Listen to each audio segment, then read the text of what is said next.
ನಮಸ್ಕಾರ ಡಾಕ್ಟರ್ ಆಂಜನಪ್ಪ. ಹಳೆ ಕಾಲದ ಮಾತು, ಕಾಯಿಲೆ ಮನುಷ್ಯನಿಗೆ ಬರದೆ ಮರಕ್ಕೆ ಬರುತ್ತಾ ಅನ್ನೋರು. ಆದರೆ ಇವತ್ತು ಮರಕ್ಕೂ ಕಾಯಿಲೆ ಬಂದಿರೋದನ್ನು ನಾವು ನೋಡಿದ್ದೀವಿ. ಆದರೆ ಮನುಷ್ಯನಿಗೆ ಕಾಯಿಲೆ ಬರಬಾರ್ದು ಅಂದರೆ ಯಾರ ಸಲಹೆ ತಗೋಬೇಕು ನೀವು? ಕಾಯಿಲೆ ಬಂದಾದ ಮೇಲೆ ಯಾವ ಸಿಸ್ಟಮ್ನಲ್ಲಿ ಟ್ರೀಟ್ಮೆಂಟ್ ತಗೋಬೇಕು? ಪಾರಂಪರಿಕ ನಾಟಿ ವೈದ್ಯರ ಹತ್ರ ಹೋಗ್ಬೇಕಾ? ಆಯುರ್ವೇದ ಡಾಕ್ಟ್ರ್ ಹತ್ರ ಹೋಗ್ಬೇಕಾ? ಹೋಮಿಯೋಪತಿ ಡಾಕ್ಟ್ರ್ ಹತ್ರ ಹೋಗ್ಬೇಕಾ? ಅಲೋಪತಿ ಡಾಕ್ಟ್ರ್ ಹತ್ರ ಹೋಗ್ಬೇಕಾ? ನಿಮಗೆ ಮನಸ್ಸಿನಲ್ಲಿ ಗೊಂದಲಗಳು ಶುರುವಾಗ್ತವೆ. ನಾನಿವತ್ತು ಒಬ್ಬ allopathy doctor, I am a professor of surgical gastroenterologist. ಯಾಕೆ ಈ ಮಾತನಾಡ್ತಿದ್ದೀನಿ ಅಂದರೆ, ಈಚೀಚೆಗೆ ಸಾಮಾಜಿಕ ಜಾಲದಲ್ಲಿ ನಿಮಗೆ ಅನೇಕ ಇನ್ಫಾರ್ಮೇಷನ್ ಬರುತ್ತೆ.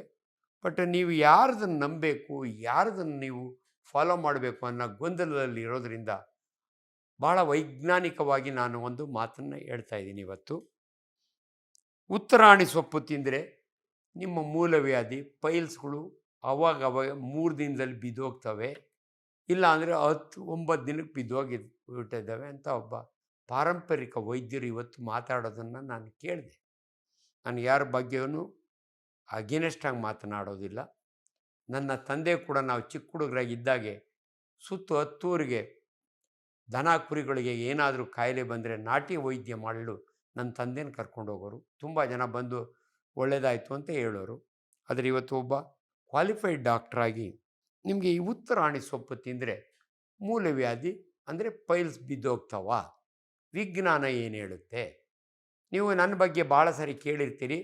ನಾನು ಒಬ್ಬನೇ ಡಾಕ್ಟ್ರು ಇದುವರೆಗೂ ಓಪನ್ನಾಗಿ ಡಾಕ್ಟರ್ ಆಂಜನಪ್ಪ ಅಂದರೆ ದೊಡ್ಡಬಳ್ಳಾಪುರದ ಕುಂಡಿ ಡಾಕ್ಟ್ರ್ ಅಂತ ಹೇಳ್ಕೊಂಡಿದ್ದೀನಿ. ಆ ರೀತಿ ಕ್ವಾಲಿಫಿಕೇಷನ್ ಏನೂ ಇಲ್ಲ. ಆದರೆ ನಾನು ತುಂಬ ಬಾಟಮ್ ಪ್ರಾಬ್ಲಮ್ನ, ಕುಂಡಿ ಅಂದರೆ ಬಟಕ್ಸ್, ಕನ್ನಡದಲ್ಲಿ ಕುಂಡಿನ ಇಂಗ್ಲೀಷ್ನಲ್ಲಿ ಬಟಕ್ಸ್ ಅಂತವೆ. 2 ಬಟಕ್ಸಿನ ಮಧ್ಯೆ ಇರೋದೇ ನಿಮ್ಮ ಗುದದ್ವಾರ. ಈ ಗುದದ್ವಾರದ ಕಾಯಿಲೆಗಳು ಎಷ್ಟು ಕಾಮನ್ ಅಂದರೆ 30% ಆಫ್ ಹ್ಯೂಮನ್ ಪಾಪ್ಯುಲೇಷನ್, 30% ಮನುಷ್ಯರು, ಹೆಂಗಸರಾಗಲಿ ಗಂಡಸರಾಗಲಿ, ಈ ಗುದದ್ವಾರದ ಕಾಯಿಲೆಗಳಿಂದ ಸಫರ್ ಆಗ್ತಾರೆ. ಯಾವ ಈ 3 ಗುದದ್ವಾರದ ಕಾಯಿಲೆಗಳಂದರೆ ಭಾಳ ಸಿಂಪಲ್ಲು. ಮೂಲವ್ಯಾಧಿ ಅದರ ಅಥವಾ ಮಳೆ ಕಾಯಿಲೆ ಅಥವಾ ಪೈಲ್ಸ್ ಅಥವಾ ಹೆಮರಾಯ್ಡ್ಸ್ ಅಂತೀವಿ. ಇನ್ನೊಂದು ಫಿಷರ್ ಅಂದರೆ ಸೀಳು ಹುಣ್ಣು, ಫಿಷರ್ ವಿತ್ ಸೆಂಟಿನಲ್ ಪೈಲ್ ಅಂತೀವಿ. ಇನ್ನೊಂದು ಫಿಸ್ಚುಲ, ಇನ್ನೊಂದು ಕ್ಯಾನ್ಸರು, ಇನ್ನೊಂದು ಪೆರಿಯೇನಲ್ ಆ್ಯಪ್ಸಿಸ್. ಇವಿಷ್ಟು ಸಾಮಾನ್ಯವಾಗಿ ನಾವು ನೋಡತಕ್ಕಂಥ ಕಾಸು. ಇದನ್ನು ನಮ್ಮಲ್ಲಿ ಇದರಲ್ಲೇ ಕ್ವಾಲಿಫೈಡ್ ಇರೋರನ್ನ ಪ್ರೊಕ್ಟಾಲಜಿಸ್ಟ್ ಅಂತೀವಿ, ನಾವು ಸರ್ಜಿಕಲ್ ಗ್ಯಾಸ್ಟ್ರೋಂಟ್ರಾಲಜಿಸ್ಟ್ ಅಂತೀವಿ. ನಾನು ಕ್ವಾಲಿಫೈಡ್ ಅಲ್ಲದಿದ್ರು ಕೂಡ ಐ ಎಮ್ ಎ ಟ್ರೈನ್ಡ್ ಪ್ರಾಕ್ಟಾಲಜಿಸ್ಟ್ ಇರೋದರಿಂದ, ತುಂಬ ಆಪ್ರೇಷನ್ ಮಾಡೋದರಿಂದ ಅದ್ರ ಬಗ್ಗೆ ನಿಮಗೆ ಸ್ಪಷ್ಟ ಮಾಹಿತಿ ಕೊಡ್ತಾ ಇರ್ತೀನಿ. ಈ ಮೂಲವ್ಯಾಧಿ ಅಂದರೆ ಬಿದ್ದೋಗಲಿಕ್ಕೆ ಸಾಧ್ಯವಿಲ್ಲ ಅನ್ನೋದಕ್ಕೆ ನಿಮ್ಗೆ ಏನು ಹೇಳ್ತೀನಿ ಅಂದರೆ, ಮೂಲವ್ಯಾಧಿ ಅಂದರೆ ಏನಂದರೆ ನಿಮ್ಮ ಏನಲ್ ಕೆನಾಲ್ ಗುದದ್ವಾರ ರೌಂಡಾಗಿರುತ್ತಲ್ಲ, 3 ಕಡೆ ನಿಮ್ಮ ವಾಚಲ್ಲಿಟ್ಟರೆ 3 o'clock, 11 o'clock, 7 o'clock ಈ 3 ಜಾಗದಲ್ಲಿ ಇಷ್ಟು ದಪ್ಪ ದ್ರಾಕ್ಷಿ ಥರ ನಿಮಗೆ ಕೈ ಸಿಗ್ಬೋದು, ಅಥವಾ ನಾವು ಪ್ರಾಕ್ಟೋಸ್ಕೋಪ್ ಹಾಕಿದಾಗೆ ಕಾಣ್ಬೋದು. ಇದು ಪೇಯ್ನ್ಲೆಸ್ ಬ್ಲೀಡಿಂಗ್. ಯಾರಾದರೂ ಒಬ್ಬರಿಗೆ ಇದ್ಕಿದ್ದಂಗೆ ಪರ್ಟಿಕ್ಯುಲರ್ಲಿ ಟ್ರಾವೆಲ್ ಮಾಡಿ ಬಂದಿರ್ತಾರೆ, ಧರ್ಮಸ್ಥಳಕ್ಕೋ ತಿರುಪತಿಗೋ ಹೋಗಿ ಬಂದಿರ್ತಾರೆ, ಫಸ್ಟ್ ಟೈಮು ಬಂದಾಗ ನೆಕ್ಸ್ಟ್ ಡೇ ಕೂತು ಮೋಷನಿಗೆ ಕೂತಾಗೆ ಛಲ್ಲಂತ ರಕ್ತ ಬರುತ್ತೆ. ಆಗ ಅವ್ರಿಗೆ ಅನುಭವ ಆಗುತ್ತೆ ನನಗೇನೋ ಮಳೆ ಕಾಯಿಲೆ ಆಗಿದೆ ಅಂತ.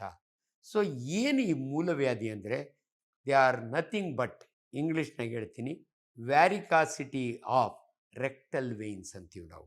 ನೋಡಿ, ನಿಮ್ಮ ಕಾಲಿನಲ್ಲಿ ಭಾಳ ಜನ ನನ್ನ ಕಾಲಿನೊಳಗೆ ನರ ಊದ್ಕೊಂಡಿದೆ ಡಾಕ್ಟ್ರೆ ಅಂತ ಬರ್ತಾರೆ. ಅದನ್ನು ನಾವು ವ್ಯಾರಿಕೋಸ್ ವೇನ್ಸ್ ಅಂತೀವಿ ನಾವು. ಈ ವ್ಯಾರಿಕೋಸ್ ವೇನ್ಸು ಯಾಕೆ ಬರ್ತವೆ ಅಂದರೆ, ಯಾರು ನಿಂತ್ಕೊಂಡು ಕೆಲಸ ಮಾಡ್ತಾರಲ್ಲ ಅಂಥವರಿಗೆ ಕಾಲಿನಲ್ಲಿ ವೇಯ್ನ್ಗಳು ಊದ್ಕೋತವೆ, ಅದು ನರಗಳಲ್ಲ. ಅದೇ ರೀತಿ ನಿಮ್ಮ ಗುದದ್ವಾರದಲ್ಲಿ ವೇಯ್ನ್ಸ್ ಇರ್ತವೆ. ಅಂದರೆ ರಕ್ತವನ್ನು ಆ ಜಾಗದಿಂದ ವಾಪಸ್ಸು ಹಾರ್ಟಿಗೆ ತೊಗೊಂಡೋಗ್ತಾವಲ್ಲ, ಅವನ್ನ ಧಮನಿಗಳು ಅಂತೀವಿ, ನಾವು ವೇಯ್ನ್ಸ್ ಅಂತೀವಿ. ಇಂಥ ವೇಯ್ನ್ಸ್ಗಳು ಟಾರ್ಚುಯಸ್, ಈಲಾಂಗೇಟೆಡ್, ಡೈಲೇಟೆಡ್, ಅವು ಉದ್ದ ಆಗಿ ಟಾರ್ಚುಯಸ್ ಆಗಿ ಇಷ್ಟು ದಪ್ಪ ಕಾಣಿಸುತ್ತೆ. ಅದರ ಮೇಲ್ಗಡೆ ಒಂದು ಮ್ಯೂಕಸ್ ಲೇಯರ್ ಇರುತ್ತೆ. ಇದನ್ನೇ ನಾವು ಮೂಲವ್ಯಾಧಿ ಅನ್ನೋದು ಅಥವಾ ಪೈಲ್ಸ್ ಅನ್ನೋದು. ಇದರಲ್ಲಿ 3 ಡಿಗ್ರಿ ಇರುತ್ತೆ. ಗ್ರೇಡ್ 1, ಗ್ರೇಡ್ 2, ಗ್ರೇಡ್ 3 ಆರ್ 4 ಅಂತೀವಿ. ಗ್ರೇಡ್ 1 ನಿಮ್ಮ ಗುದದ್ವಾರ ಎಷ್ಟಿರುತ್ತೆ ಅಂದರೆ 1.5 ಇಂಚು. ದಯವಿಟ್ಟು ಇವೆಲ್ಲವನ್ನು ವೈಜ್ಞಾನಿಕವಾಗಿ ಹೇಳೋದ್ರಿಂದ ನಿಮ್ಗೆ ಅರ್ಥ ಆಗಲಿ ಅಂತ ಹೇಳ್ತಾ ಇದ್ದೀನಿ. ನಿಮ್ಮ ದೊಡ್ಡ ಕರುಳು 1.5 ಮೀಟ್ರ್ ಇರುತ್ತೆ. ಸಣ್ಣ ಕರುಳು ದೊಡ್ಡ ಕರುಳು ನಿಮ್ಮ ಹೊಟ್ಟೆಯಲ್ಲಿ ಬಲಭಾಗದಲ್ಲಿ ಜಾಯಿನ್ ಆಗ್ತವೆ. ಅದು ಮೇಲಕ್ಕೆ ಹೋಗ್ತಾ ಹೋಗ್ತಾ ದೊಡ್ಡ ಕರುಳು, ಅದ್ರ ಬಗ್ಗೆ ಡೀಟೇಲ್ಸ್ ನಿಮಗೆ ಬೇಡ. Ascending colon, transverse colon, descending colon, sigmoid colon, rectum, ಕೊನೆಯ ಗುದದ್ವಾರ 1.5 ಇಂಚು. ನಿಮ್ಮ ಎಲ್ಲ ಮೋಷನ್ನು, ನಿಮ್ಮ ತಿಂದ ಆಹಾರ ಎಲ್ಲ ಡೈಜೆಸ್ಟ್ ಆದಮೇಲೆ ಜೀರ್ಣ ಆಗದಿರೋಂಥ ಪದಾರ್ಥ ನಿಮ್ಮ ರೆಕ್ಟಮ್ನಲ್ಲಿ ಬಂದು ಕೂತಿರುತ್ತೆ. ನೀವು ಮೋಷನ್ ಮಾಡೋವಾಗೆ ಗುದದ್ವಾರದ ಮುಖಾಂತರ ಈಚೆಗೆ ಬರುತ್ತೆ. ಆಗ ನಿಮ್ಗೆ ಅಲ್ಲಿ ಪೈಲ್ಸ್ ಇತ್ತು ಅಂದರೆ ಅವ್ರು ಬ್ಲೀಡಿಂಗ್ ಸ್ಟಾರ್ಟ್ ಆಗುತ್ತೆ. ಫಸ್ಟ್ ಆಫ್ ಆಲ್ ನಿಮಗೆ ಪೈಲ್ಸ್ ಯಾಕೆ ಬರುತ್ತೆ? ಇದು ಸರಳವಾಗಿ ನಿಮ್ಗೆ ಹೇಳಬೇಕು ಅಂದರೆ, ಭಾಳ ಜನ ತಪ್ಪು ತಿಳ್ಕೊಳ್ತಾರೆ. ನನಗೆ ಎಕ್ಸೆಸ್ ಆಫ್ ಹೀಟ್ ಆಯಿತು, ಕೋಳಿ ತಿಂದೆ, ಯಾವುದಕ್ಕೋ ಮಾತ್ರೆ ತಿಂದೆ, ಹೀಟ್ ಜಾಸ್ತಿ ಆಗಿ ನಮಗೆ ಪೈಲ್ಸ್ ಬಂತು ಅಂದ್ಕೋತಾರೆ. ದಯವಿಟ್ಟು ತಿಳ್ಕೊಳ್ಳಿ, ಮಲಬದ್ಧತೆ ಇದ್ದು ಅಂದರೆ ಕಾನ್ಸ್ಟಿಪೇಷನ್ ಇದ್ದು ನೀವು ಮೋಷನ್ಗೆ ಯಾವಾಗಲೂ ತಿಣುಕ್ತಾ ಕೂತ್ಕೊಂಡ್ರೆ ಅಂದರೆ ಸ್ಟ್ರೈನ್ ಮಾಡಿಕೊಂಡ್ರೆ ಅದರಿಂದ ನಿಮಗೆ ಪೈಲ್ಸ್ ಬರುತ್ತೆ. ಇನ್ನು ಕೆಲವು ಫ್ಯಾಮಿಲಿ ಒಳಗೆ ರನ್ ಆಗುತ್ತೆ, ಕೆಲವು ಫ್ಯಾಮಿಲಿ ಒಳಗೆ ಪೈಲ್ಸ್ ಇರ್ತವೆ. ಈ 1-2-3 ಕಾರಣಗಳು ಬಿಟ್ಟರೆ ನಿಮ್ಗೆ ಎಕ್ಸೆಸ್ ಆಫ್ ಹೀಟ್ನಿಂದ ಬರೋಲ್ಲ. ಸೊ ಇದು ಪ್ರೋಗ್ರೆಸ್ ಹೆಂಗಾಗುತ್ತೆ ಅಂದರೆ, ಫಸ್ಟ್ ಡಿಗ್ರಿ ಒಳಗೆ ಬರೀ ಬ್ಲೀಡಿಂಗ್ ಇರುತ್ತೆ. ಸೆಕೆಂಡ್ ಡಿಗ್ರಿ ಇನ್ನೊಂದು 6 ತಿಂಗಳಾದಮೇಲೆ ನೀವು ಮೋಷನಿಗೆ ಕೂತಾಗೆ ಏನೋ ಈಚೆಗೆ ಬರುತ್ತೆ, ಬ್ಲೀಡ್ ಆಗುತ್ತೆ, ಆಮೇಲೆ ಒಳಗೆ ಹೋಗುತ್ತೆ. ಇದು second degree piles. Third degree piles ಅವು ಬಂದು ಈಚೆ ಕೂತು ಬಿಡ್ತವೆ. ಆವಾಗ ನಿಮಗೆ ಪೇಯ್ನ್ ಶುರುವಾಗುತ್ತೆ. ಅಲ್ಲಿವರೆಗೂ ನಿಮಗೆ ಪೇಯ್ನ್ ಇರಲ್ಲ. ಥರ್ಡ್ ಡಿಗ್ರಿ ಥ್ರಾಂಬೋಸ್ಡ್ ಪೈಲ್ಸ್ ಅಂತೀವಿ ನಾವು. ಆಗ ನೀವು ಕೂತ್ಕೊಳ್ಳೋಕ್ಕೆ ಆಗಲ್ಲ. ನಾನು ಭಾಳ ಸಾರಿ ಹೇಳ್ತೀನಿ ನನ್ನ ಮೆಡಿಕಲ್ ಸ್ಟೂಡೆಂಟ್ಸ್ಗೆ, ಯಾರಾದರೂ ಒಂದು ಕುಂಡಿಯ ಮೇಲೆ ಸ್ಕೂಟ್ರ್ ಓಡಿಸ್ಕೊಂಡು ಹೋಗ್ತಿದ್ರೆ ಅವನಿಗೆ ಥರ್ಡ್ ಡಿಗ್ರಿ ಪೈಲ್ಸ್ ಇದೆ, ಯಾಕಂದರೆ ಅವ್ನು ಕೂತ್ಕೊಳ್ಳೋಕ್ಕಾಗ್ತಿಲ್ಲ ಅನ್ನೋ ರೀತಿಯಲ್ಲಿ ಹೇಳ್ತೀನಿ. ಆದ್ದರಿಂದ ದಯವಿಟ್ಟು ಈ ಪೈಲ್ಸು ನೀವು ಯಾವುದೇ ಉತ್ತರಾಣಿ ಸೊಪ್ಪಾಗಲಿ, ದಕ್ಷರಾಣಿ ಸೊಪ್ಪಾಗಲಿ ಅಥವಾ ಯಾವುದೇ ಸೊಪ್ಪು ತಿಂದರೆ ಬಿದ್ದೋಗಲ್ಲ. ದಯವಿಟ್ಟು ತಿಳ್ಕೊಳ್ಳಿ. ಬಟ್ ಸೊಪ್ಪು ತಿನ್ನೋದ್ರಿಂದ ಏನಾದರೂ ಅನಾನುಕೂಲ ಇದೆಯಾ? ಇಲ್ಲ, ಡೆಫಿನೆಟ್ಲಿ ಇಲ್ಲ, ಅನುಕೂಲ ಇದೆ. ಪ್ರಿವೆನ್ಷನ್ ಮಾಡಬೇಕಾದ್ರೆ ನೀವು ಯಾವುದೇ ಸೊಪ್ಪು ತಿನ್ನಿ, ಉತ್ತರಾಣಿ ಸೊಪ್ಪಲ್ಲ, ಎನಿ ಸೊಪ್ಪು. ನಾವು prevention is better then cure ಅಂತ ಹೇಳ್ತೀವಿ. ಅಂದರೆ ಪ್ರಿವೆಂಟ್ ಮಾಡಬೇಕಾದ್ರೆ ನಿಮ್ಮ ಆಹಾರದಲ್ಲಿ ವಾಟರ್ ಆ್ಯಂಡ್ ಫೈಬರ್ ಇರಬೇಕು. ಫೈಬರ್ ಎಲ್ಲಿರುತ್ತೆ ಅಂದರೆ ಸೊಪ್ಪು ತರಕಾರಿಗಳಲ್ಲಿ. ಮೂಲಂಗಿ ತಿಂತೀನಿ, ಸೌತೆಕಾಯಿ ತಿಂತೀನಿ, ತಿನ್ನಿ. ಚೇಪೆಕಾಯಿ ತಿಂತೀನಿ, ತಿನ್ನಿ. ದ್ವಾರ ಇರೋ ಪರಂಗಿ ಹಣ್ಣು ತಿಂತೀನಿ, ತಿನ್ನಿ. ಚಿಕನ್ನು ತಿಂತೀನಿ, ಅದ್ರ ಜೊತೆ ಸಲಾಡ್ ತಿಂತೀನಿ, ತಿನ್ನಿ. ದಯವಿಟ್ಟು ಇವನ್ನು ಸರಳವಾಗಿ ಅರ್ಥ ಮಾಡಿಕೊಳ್ಳಿ ಅಂತ ನಿಮ್ಗೆ ಅರ್ಥ ಆಗುವ ರೀತಿಯಲ್ಲಿ ನಾನು ಹೇಳ್ತಾ ಇದ್ದೀನಿ. ಮೂಲವ್ಯಾಧಿ ಬರಬಾರ್ದು ಅಂದರೆ ನೀವು ಕಾನ್ಸ್ಟಿಪೇಷನ್ ಆಗಬಾರ್ದು, ಮಲಬದ್ಧತೆ ಆಗಬಾರ್ದು ಅಂದರೆ ಸೊಪ್ಪು ತರಕಾರಿಗಳು, ಹಣ್ಣುಗಳು, ಫೈಬರ್ ಅಂತೀವಿ, ನೀರು ಜಾಸ್ತಿ ಕುಡೀರಿ. ಒಂದು ಸಾರಿ ಬಂದ ಮೇಲೆ ನಿಮ್ಗೆ ಹೇಳ್ತೀನಿ, ಅವು ಬ್ರಹ್ಮ ಬಂದರೂ ಕೂಡ ಅವನ್ನ ಕರಗಿಸೋಕ್ಕಾಗಲ್ಲ, ಅವನ್ನ ಟ್ರೀಟ್ಮೆಂಟ್ ಮಾಡೋಕ್ಕಾಗಲ್ಲ. ಕನ್ನಡದಲ್ಲಿ ಒಂದು ಮಾತಿದೆ, ಕಲ್ಲು ಹೊಡೆದ್ರೆ ಮಾತ್ರ ಮಾವಿನಕಾಯಿ ಬಿದ್ದಿರುತ್ತೆ, ಮಂತ್ರ ಹಾಕಿದರೆ ಮಾವಿನಕಾಯಿ ಉದುರಲ್ಲ. ತುಂಬ ಚೆನ್ನಾಗಿ ಹೇಳಿದ್ದಾರೆ. ಮಂತ್ರ ಹಾಕಿದರೆ ಮಾವಿನಕಾಯಿ ಉದುರಲ್ಲ, ಕಲ್ಲು ಹೊಡಿಬೇಕು ಅಂತ. ನಿಮ್ಮ ಪೈಲ್ಸು ಅಷ್ಟೇ. ಅವಾಗ ನಿಮಗೆ ಕನ್ಫ್ಯೂಷನ್ ಆಗುತ್ತೆ, ನಾನು ಸರ್ಜನ್ ಹತ್ರ ಹೋಗಿ ಆಪ್ರೇಷನ್ ಮಾಡಿಸ್ಕೋಬೇಕಾ, ಆಯುರ್ವೇದ ಸಿಸ್ಟಮ್ಗೆ ಹೋಗ್ಬೇಕಾ, ಹೋಮಿಯೋಪತಿಗೆ ಹೋಗ್ಬೇಕಾ? ನಾಟಿಯವರು ಬೇಕಾದಷ್ಟು ಜನ ಇದ್ದಾರೆ ನಮ್ಮ ದೇಶದಲ್ಲಿ. ನೀವು ಭಾಳ ಕಡೆ ನೋಡಿರ್ತೀರಿ ಪೈಲ್ಸ್ ಆ್ಯಂಡ್ ಪಿಸ್ಚುಲಾ ಕ್ಲಿನಿಕ್ ಅಂತ. ಅವರು ಪೈಲ್ಸ್ ಡಾಕ್ಟ್ರ್ ಅಂದರೆ ನಿಮಗೊಂದು ಅರಿವಿರಲಿ, ದೇ ಆರ್ ಅನ್ಕ್ವಾಲಿಫೈಡ್ ಕ್ವಾಕ್ಸ್ ಅಂತೀವಿ ನಮ್ಮ ಮೆಡಿಕಲ್ ಭಾಷೆಯಲ್ಲಿ. ಅವ್ರು ಯಾವ ಕ್ವಾಲಿಫಿಕೇಷನ್ನು ಇರಲ್ಲ. ಕ್ವಾಲಿಫೈಡ್ ಡಾಕ್ಟ್ರು ನಾನು ಹೆಮರಾಯ್ಡ್ಸ್ ಟ್ರೀಟ್ ಮಾಡ್ತೀನಿ, ಈಗಿದ್ದಾವೆ ಅಂಥ ಡಾಕ್ಟ್ರುಗಳು ಇದ್ದಾರೆ, ಕ್ವಾಲಿಫೈಡ್ ಡಾಕ್ಟರ್ಸ್ ಇದ್ದಾರೆ. ಅವ್ರನ್ನ ನಿಮ್ಮ ಕ್ವಾಲಿಫಿಕೇಷನ್ ನೋಡಬೇಕು. ಇಟ್ ಈಸ್ ಅ ಸರ್ಜನ್, ಅವರು ಕ್ವಾಲಿಫಿಕೇಷನ್ ಆಗುತ್ತೆ. ಪೈಲ್ಸ್ ಆ್ಯಂಡ್ ಪಿಸ್ಚುಲಾ ಸ್ಪೆಷಲಿಸ್ಟ್ ಇದ್ದಾರೆ, ಎಲ್ಲರ ಹೆಸರು ನಾನು ಹೇಳೋಕ್ಕೆ ಹೋಗಲ್ಲ, ನಿಮಗೆ ಗೊತ್ತಾಗುತ್ತೆ. ನಮ್ಮ ಥರದವ್ರು ಬೇರೆ ಇರ್ತಾರೆ. ನೀವು ಅವ್ರ ಡಿಗ್ರಿ ನೋಡಿ ದಯವಿಟ್ಟು ನೀವು ಅವ್ರ ಹತ್ರ ಟ್ರೀಟ್ಮೆಂಟ್ ತೊಗೊಳ್ಳಿ. ದಯವಿಟ್ಟು ಎಲ್ಲೂ ಕೂಡ ನೀವು ಈ ರೀತಿ ಯಾಮಾರಬಾರ್ದು. ಯಾಕಂದರೆ ಇದು ನನ್ನ ಸಾಮಾಜಿಕ ಜವಾಬ್ದಾರಿ. ಯಾರನ್ನು ಕಂಡಮ್ ಮಾಡಲಿಕ್ಕೂ ನಾನು ಮಾತಾಡ್ತಿಲ್ಲ. ಇವತ್ತು ನಮ್ಮ ವಿಶ್ವವಾಣಿ ಮಾಧ್ಯಮದ ಮುಖಾಂತರ ಮಾತಾಡ್ತಿದ್ದೀನಿ. ಯಾಕೆ ಇವು ಮಾತಾಡ್ತೀವಿ ಅಂದರೆ ನಿಮಗೆ ಟು ಕ್ರಿಯೇಟ್ ಅವೇರ್ನೆಸ್ ಅಂತ. ಹಿಂದೆ ಒಂದು ಸಾರಿ ನಾನು ಒಬ್ಬರು ಸ್ವಾಮೀಜಿ, ಬ್ಲೈಂಡ್ ಸ್ವಾಮೀಜಿ, ಅವ್ರು ಹೇಳ್ತಾರೆ, ಊಟ ಆದಮೇಲೆ ಬಾಳೆಹಣ್ಣು ತಿನ್ನಬೇಡಿ, ಆ ಬಾಳೆಹಣ್ಣು ನಿಮ್ಮ ಜಠರದಲ್ಲಿ ಕೊಳೆತೋಗುತ್ತೆ, ನಿಮಗೆ ಪೈಲ್ಸ್ ಬರುತ್ತೆ ಅಂತ ಹಿಂದೆ ಅವರು ಒಂದು ಸೋಷಿಯಲ್ ಮೀಡಿಯಾದಲ್ಲಿ ಮಾತನಾಡಿದರು. ಆಗ ನನಗೆ ಭಾಳ ಬೇಜಾರು ಅನ್ನಿಸ್ತು. ವಿದ್ಯಾವಂತರು ಕೂಡ ಇಂಥದನ್ನು ಕೇಳಿ ಮೋಸ ಹೋಗಬೇಡಿ ಅನ್ನೋದಕ್ಕೋಸ್ಕರವಾಗಿ ಒಬ್ಬ ಕ್ವಾಲಿಫೈಡ್ ಡಾಕ್ಟ್ರಾಗಿ, ಒಬ್ಬ ಸಾಮಾಜಿಕ ಕಳಕಳಿ ಇರುವಂಥ ವೈದ್ಯನಾಗಿ ನಿಮ್ಗೆ ಹೇಳ್ತಾ ಇದ್ದೀನಿ, ಇಂಥ ತಪ್ಪು ಮಾಹಿತಿಗಳಿಂದ ದಯವಿಟ್ಟು ಯಾಮಾರಬೇಡಿ. ಸೊ ಆದ್ದರಿಂದ ಇವಾಗ ಕೊನೆಗೆ ನಾನು ಕಂಕ್ಲೂಡ್ ಮಾಡ್ತೀನಿ. ಫಿಶರ್ ಅಂದರೆ ನೀವು ಗಟ್ಟಿ ಮೋಷನ್ ಆದಾಗೆ ತರ್ಚ್ಕೊಂಡು ಹೋಗುತ್ತೆ, ಕಟ್ ಆಗುತ್ತೆ. ಆ ಹುಣ್ಣನ್ನು ನಾವು ಫಿಶರ್ ಅಂತೀವಿ, ಸೀಳು ಹುಣ್ಣು ಅಂತೀವಿ. ನನ್ನ ಮೆಡಿಕಲ್ ಸ್ಟೂಡೆಂಟ್ಗೆ ಈ ಪರೀಕ್ಷೆ ಮಾಡೋದನ್ನು ನಾನು ಹೇಳ್ಕೊಟ್ಟಿರ್ತೀನಿ. ಲೆಫ್ಟ್ ಲ್ಯಾಟ್ರಲ್ ಪೊಸಿಷನ್ನ ಹೆಂಗೆ ಎಕ್ಸಾಮ್ ಮಾಡಬೇಕು ಅನ್ನೋದು ಕೂಡ ನಮ್ಮಲ್ಲಿ ಸಿಸ್ಟಮ್ ಇದೆ. ಎಡಭಾಗದಲ್ಲಿ ಮಲಗಿಸಿ ಸ್ಕ್ರೀನ್ ಕವರ್ ಮಾಡಿ ಹೆಣ್ಣು ಮಕ್ಕಳಿಗೆ ಪರೀಕ್ಷೆ ಮಾಡೋವಾಗ ಒಂದು ಹೆಣ್ಣು ಮಗಳನ್ನ ಪಕ್ಕದಲ್ಲಿ ಇಟ್ಕೊಂಡು ನರ್ಸ್ ಆಗಲಿ, ಆ ಪೇಷಂಟ್ರನ್ನ ತಾಯಿ ಆಗಲಿ, ಅಥವಾ ಇನ್ನೊಬ್ಬ ಲೇಡಿ ಡಾಕ್ಟ್ರನ್ನಾಗಿ ಇಟ್ಕೊಂಡು ಬಹಳ ನಾಜೂಕಾಗಿ ನಾವು PR ಟೆಸ್ಟ್ ಅಂತ ಮಾಡ್ತೀವಿ. ಅಂದರೆ 2 ಬಟಕ್ಸ್ನ ಕುಂಡಿಯನ್ನು ಸೆಪ್ರೇಟ್ ಮಾಡಿ ನೋಡಿದಾಗೆ ನನ್ನ ಕಣ್ಣಿಗೆ ಕಾಣುತ್ತೆ ಫಿಶರು. ಅಲ್ಲಿ ಒಂದು ಸೆಂಟಿನಲ್ ಪೈಲ್ ಅಂದರೆ ಒಂದು ಸ್ಕಿನ್ ನೇತಾಡ್ತಾ ಇರುತ್ತೆ. ಅದನ್ನು ಸೆಂಟಿನಲ್ ಟ್ಯಾಗ್ ಅಂತೀವಿ. ಸೆಂಟಿನಲ್ ಅಂದರೆ ಗಾರ್ಡ್. ನೀವೊಂದು ಅರಮನೆಗೆ ಹೋದರೆ ಗೇಟ್ ಹತ್ರ ಒಬ್ಬ ಗಾರ್ಡ್ ನಿಂತಿರ್ತಾನೆ. ಇದೇ ರೀತಿ ಇದು ಫಿಶರ್ ಇರೋ ಜಾಗದಲ್ಲಿ ನಿಂತಿರುತ್ತೆ. ಆಗ ನನ್ನ ಸ್ಟೂಡೆಂಟ್ಗೆ ಹೇಳಿರ್ತೀನಿ ನಾನು, ನೀವು ಯಾವಾಗಲೇ ಪೇಷಂಟನ್ನು ಪರೀಕ್ಷೆ ಮಾಡಬೇಕಾದ್ರೆ ಸೆಂಟಿನಲ್ ಪೈಲ್ ಇದ್ದರೆ PR ಮಾಡಬೇಡ. PR ಅಂದರೆ ಪರ್ ರೆಕ್ಟಲ್ ಎಕ್ಸಾಮಿನೇಷನ್.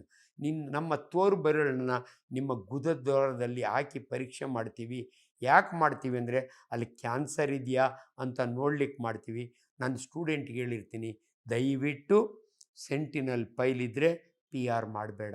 ಯಾಕಂದರೆ ಎಷ್ಟು ಪೇಯ್ನ್ಫುಲ್ ಇರುತ್ತೆ ಅಂದರೆ ಪೇಷಂಟಿಗೆ ಕಾರ್ಡಿಯಾಕ್ ಅರೆಸ್ಟ್ ಆಗ್ಬೋದು. ಅದೇ 3 ಮೂಲವ್ಯಾಧಿಗಳಿದ್ದರೆ ನಾನು ಮಾಡುವ ಮೊದಲನೇ ಕೆಲಸ, ನನ್ನ ಬೆರಳನ್ನು ಗುದದ್ವಾರದಲ್ಲಿ ಹಾಕ್ತೀನಿ. ಇದನ್ನು ಡಿಜಿಟಲ್ ರೆಕ್ಟಲ್ ಎಕ್ಸಾಮಿನೇಷನ್ ಅಂತೀವಿ. ಇದು ಸರ್ಜನ್ಸ್ಗೆ ಭಾಳ ಇಂಪಾರ್ಟೆಂಟು.